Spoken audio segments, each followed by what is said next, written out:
Unsay magdahom nga ang ikaduha nga nagbalik-balik sa pagtungha pagka-elementary, mag-top 2 sa Mechanical Engineering Licensure Exam 2022. Siya si Mark Allen Armenion, 25 anyos, og produkto sa University of Cebu Main Campus. Gumikan sa kawadon kaniadto, siya nakatrabaho isip usa ka kargador.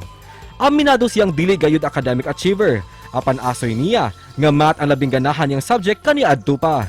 Gihagit man sa kalisod sa kinabuhi, apan nagpabiling mipatigbabaw ang yang hugot nga pagtuo ngadto sa Ginoo.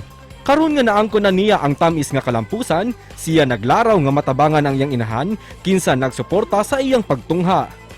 Karong buntaga, dungan tang ma-inspire sa iyang istorya sa pagpaningkamot, dinhilang sa GMA Regional TV Live.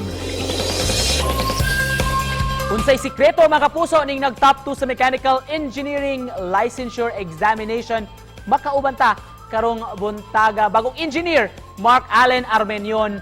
Mayong buntag Mark, welcome sa GMA Regional TV Live. Paki-greet sa atong mga kapuso nga nagtan-aw karong buntaga. So, mayong buntag and mayong buntag sa Sir Nick. Thank you for inviting me on for this interview. Kumusta Mark, ning sink in na ba nimo ang resulta sa board exam? Actually, sir, wala pa dyan, sir, kay ang tagkaroon, mura pa siguro ka ng murag di pa, duwa pa dyan siya masingil. Sige po ko gagawin, murag ang tagkaroon, kalbaan pa siguro. Although, nag-expect ko, pero murag lahir mo kung makita na ganun mo ang actual result pa.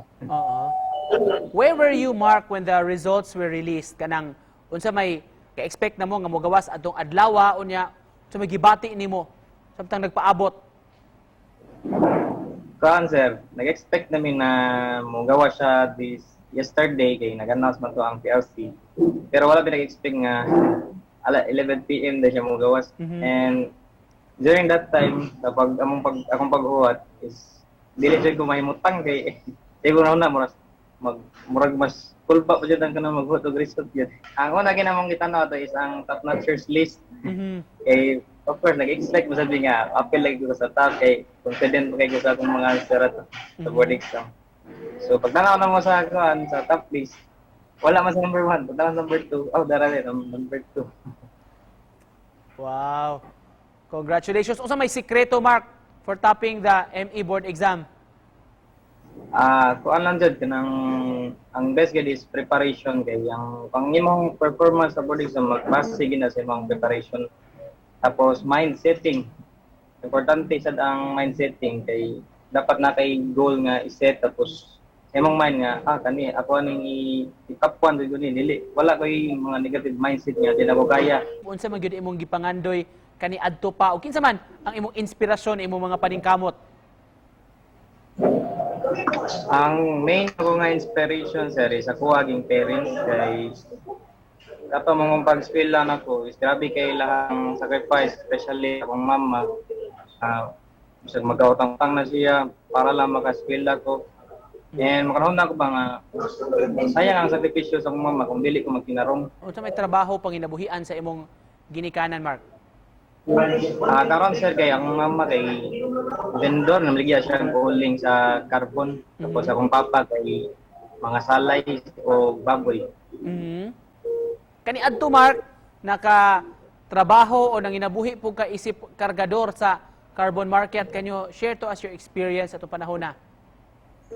Kuan sir, pag elementary ko or elementary and high school days na ko naman to time nga naundang jud eskwela kay lagi family problem ba.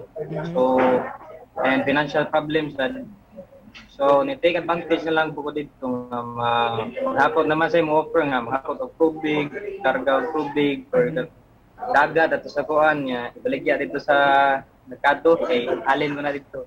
So ni-apply sa kuan na kay para makatasad ko.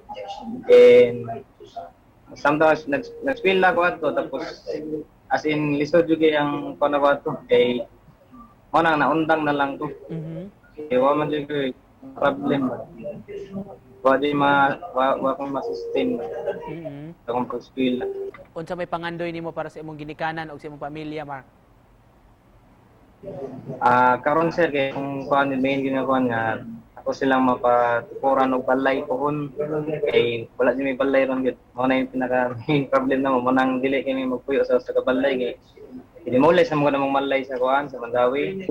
Coming from you, pagkanindot sa imong istorya, inspiring kayo, Mark. Unsay gusto nimong itambag sa atong mga kabatan-unan nga nagtan-aw karon? Kuan lang. Always yun ka nang think about the sacrifices of your parents yun. That's my kuan dun na sakripisyo sa itong mga ginikanan. Grabe ba? Dapat atuagin ng tuwagin na siyang masabtan ba nga. Mao man sa kung mao man ko na atong main inspiration good. Mas maninguha mo tagan. Pagkanindot paminahon, congratulations kanimo sa imong kalampusan, Mark. Nag-top 2 sa Mechanical Engineering Licensure Examination, mga kapuso. Bagong engineer, Mark Allen Armenion. Salamat, Mark! Thank you, Sir Nico.